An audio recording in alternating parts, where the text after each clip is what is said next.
बोलो जयकारा बोल मेरे श्री गुरु महाराज की जय।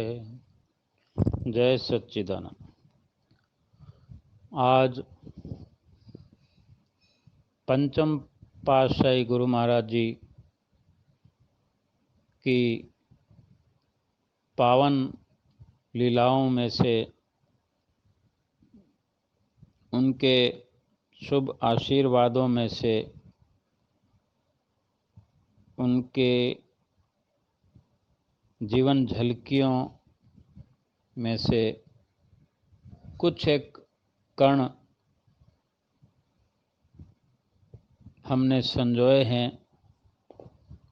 इस आज के सत्संग में। सभी गुरुमुख प्रेमी भी लाभ उठाएं। श्री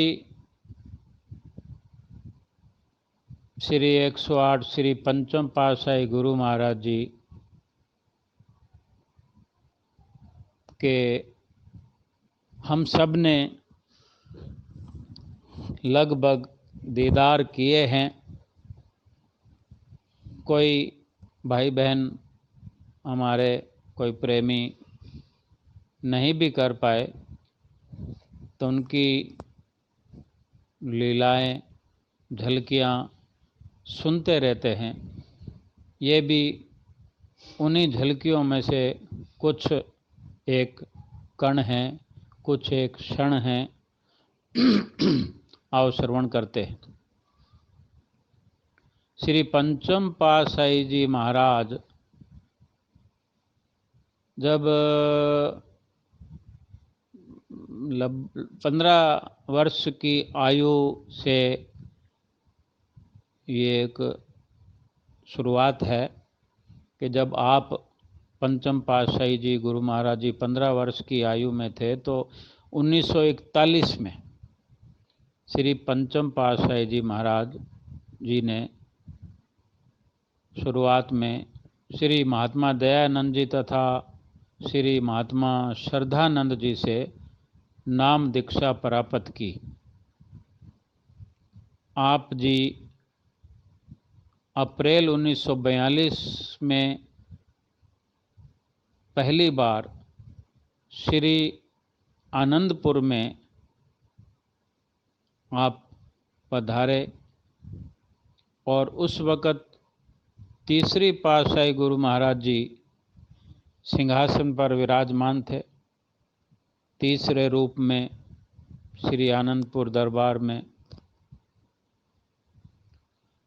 तो आप जी ने पंचम पातशाही गुरु महाराज जी ने तीसरी पातशाही गुरु महाराज जी से नाम की दीक्षा ली और फिर आगे 27 वर्ष की आयु में श्री पंचम पातशाही गुरु महाराज जी ने 4 जून 1953 श्री पंचम पातशाही जी महाराज जी पूरी तरह से अपने घर का त्याग करके श्री आनंदपुर दरबार में शरणागत हो गए। फिर श्री पंचम पातशाही गुरु महाराज जी 30 वर्ष की आयु में यानी शरणागत होने के 3 साल बाद 2 सितंबर 1956 श्री तीसरी पातशाही जी महाराज ने श्री पंचम पातशाही जी को इस दिन 2 सितंबर के दिन साधु वेश प्रदान किया। आप जी को साधु बना दिया गया। फिर आगे श्री पंचम पातशाही जी गुरु महाराज जी 4 जून 1970 कुछ वर्षों के बाद जब आप जी साधु वेश प्राप्त कर चुके थे उसके लगभग 14 साल बाद में 4 जून 1970 श्री पंचम पातशाही जी महाराज जी के रूहानी जान सीनी हेतु यानी आप चौथी पातशाही गुरु महाराज जी के हुक्म के अनुसार संगत में घोषणा की गई कि श्री पंचम पातशाही गुरु महाराज जी सिंहासन पर विराजमान होंगे 5वें महाराज अधिराज के रूप में। उस वक़्त आप जी की उम्र आयु 44 वर्ष लगभग, और वो दिन था 10 जून 1970, जिस दिन श्री श्री 108 श्री पंचम पातशाही जी महाराज श्री परमहंस अद्वैत मत के रूहानी सिंहासन पर विराजमान हुए। बोलो जयकारा, बोल मेरे श्री गुरु महाराज की जय। श्री पंचम पातशाही जी महाराज 18 अगस्त 1971 सिंहासन पर विराजमान होने के बाद में लगभग 1 साल सवा साल आप जी ने श्री प्रयाग धाम को भी प्रयाग धाम ट्रस्ट का रूप दिया। ये पहला आप जी का बहुत बड़ा कार्य था जो आप जी ने किया। और उसके बाद फिर 1972 में श्री पंचम पातशाही गुरु महाराज जी ने अप्रैल 1972 में श्री अमर ज्योति महान ग्रंथ का पहला संस्करण प्रकाशित किया गया, जो दरबार का बड़ा ग्रंथ है, जिसके अंदर दरबार की महिमा को लिखा गया है। श्री दरबार के कण कण को संजोया गया है। परमहंसों के हर प्रकार से आशीर्वाद, परमहंसों के सत्संग प्रवचन, हम सबको जहाँ से प्रकाश मिलता है, आत्मिक शांति मिलती है, जिसको पढ़कर सुनकर। और 1973 में मई 1973 में आप जी ने स्पिरिचुअल ब्लिस यानी अंग्रेजी पत्रिका, अंग्रेजी का आनंद संदेश प्रकाशित किया गया। उसके बाद श्री पंचम पातशाही गुरु महाराज जी ने 14 मार्च 1974 को श्री परमहंस अद्वैत मंदिर श्री संत नगर के शुभ मुहूर्त का दिवस श्री पंचम पातशाही जी महाराज जी ने किया।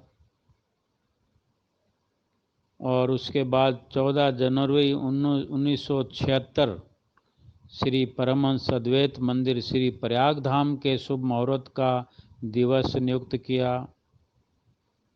इसके बाद श्री पंचम पातशाही गुरु महाराज जी ने 14 मई 1977 श्री परमहंस अद्वैत मंदिर अमरधाम बम्बई के शुभ मुहूर्त का दिवस नियुक्त किया। श्री पंचम पातशाही जी महाराज 8 अप्रैल 1973 में श्री आनंदपुर ट्रस्ट धर्मार्थ चिकित्सालय सुखपुर के मुहूर्त का दिवस निश्चित किया। तो आज सुखपुर अस्पताल आसपास के गांवों में भी और दरबार के गुरुमुख प्रेमियों के लिए भी सुख का कारण बना हुआ है।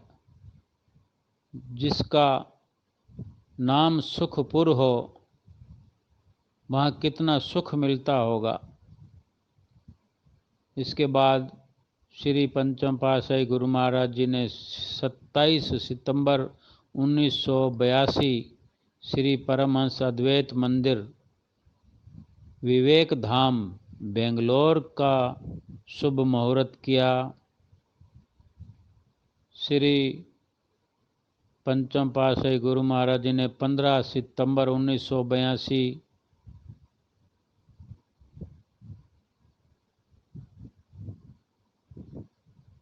श्री परमहंस अद्वैत मंदिर परम धाम जो कि ग्वालियर में है, ग्वालियर के शुभ मुहूर्त का दिवस नियुक्त किया। इसके पश्चात 10 अप्रैल 1984 श्री शांति भवन श्री आनंदपुर का शुभ मुहूर्त रामनवमी के शुभ दिन हुआ। और इसके पश्चात श्री पंचम पातशाही गुरु महाराज जी ने 22 जनवरी 1989 श्री प्रयाग सरोवर की नींव का उद्घाटन हुआ, नींव रखी गई और दूर दूर से आकर गुरुमुख प्रेमियों ने वहाँ पर प्रयाग सरोवर में सेवा का लाभ उठाया। इसके बाद श्री पंचम पातशाही गुरु महाराज जी ने 27 दिसंबर 1954 में श्री प्रयाग सरोवर में जल प्रवेश का शुभ मुहूर्त किया।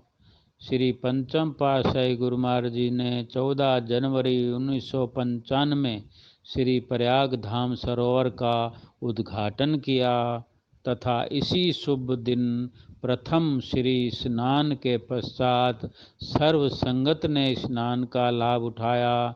14 जनवरी 1995 में सारी संगत ने प्रयाग सरोवर में स्नान का लाभ उठाया। इसके पश्चात 6 जनवरी 1996 में श्री प्रयाग शांति भवन का शुभ मुहूर्त निज कर कमलों से किया। श्री पंचम पातशाही गुरु महाराज जी ने 3 फरवरी 1997 श्री पूर्ण धाम जो कि श्री प्रयाग धाम में है, पूर्ण धाम धर्मार्थ चिकित्सालय का शुभ मुहूर्त दिवस नियुक्त किया। श्री पंचम पातशाही गुरु महाराज जी ने दिसंबर 2002 Shri Anandpur trust charitable diagnostic centre Poona का शुभ मुहूर्त किया। श्री पंचम पातशाही गुरु महाराज जी ने ही जनवरी 2005 Shri Anandpur trust charitable diagnostic centre Delhi में शुभ मुहूर्त। श्री पंचम पातशाही जी महाराज 11 सितंबर 2009 श्री आनंदपुर ट्रस्ट नेत्र चिकित्सालय ग्वालियर का शुभ मुहूर्त किया। वहाँ पर आँखों का अस्पताल बनाया है। सभी गुरुमुख प्रेमी दरबार के और बाहर आसपास के वहाँ पर आँखों का इलाज करवा रहे हैं। कितनी महिमा की जाए, जुबान अथक प्रयास करके भी परमहंसों की महिमा का गायन किया नहीं जा सकता।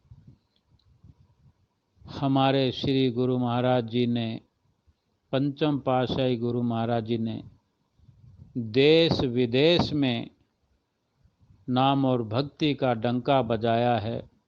श्री आनंदपुर धाम दुनिया के अंदर आली दरबार बना हुआ है।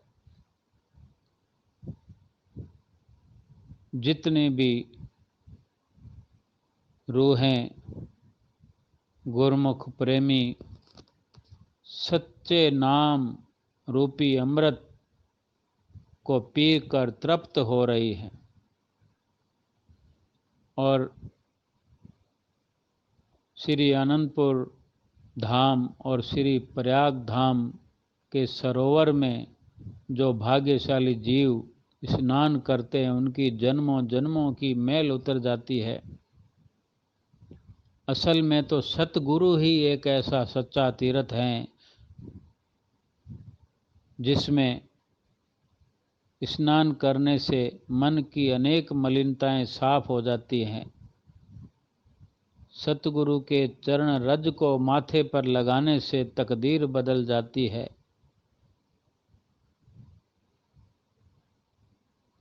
हमारी जितनी गलतियां होती हैं उन्हें माफ़ करके हमें सतगुरु सच्ची राह दिखाते हैं, हमें इस लोक में भी सुखी करते हैं।